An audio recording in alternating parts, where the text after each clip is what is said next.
Hi my beautiful ladies, welcome to my channel. So నేను Snapdeal నుంచి ఒక foundation brush అయితే ఆర్డర్ చేశాను. నేను చాలా రోజుల నుంచి ఫౌండేషన్ బ్రష్ తీసుకోవాలనుకుంటున్నాను, కానీ నాకు ఇది అఫోర్డబుల్లో కనిపించింది. సో నేను ఆర్డర్ చేసేసాను, ఈరోజు వచ్చింది. సో నేను ఆల్రెడీ కట్ చేశాను. ఈ కంపెనీ వచ్చేసి షెర్రీ అని అంట, నేను ఎప్పుడు వెళ్ళలేదు. ఫౌండేషన్ బ్రష్ ఇది వచ్చేసి ప్రైస్ 250 ఉంది, కానీ నాకు ఆఫర్లో వచ్చేసి 189కే దొరికింది. ఈ క్వాలిటీ కూడా, బ్రష్ క్వాలిటీ చాలా బాగుంది.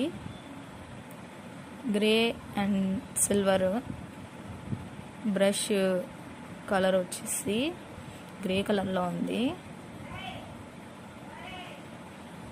ప్యాకేజింగ్ అయితే బ్రష్ క్వాలిటీ చాలా బాగుంది, వెయిట్ కూడా ఉంది. నేను 189కి ఏమొస్తుందిలే, అసలు బాగుండదేమో అని నేనైతే ఫస్ట్ ఏం ఎక్స్పెక్ట్ చేయలేదు, కానీ ఓపెన్ చేసి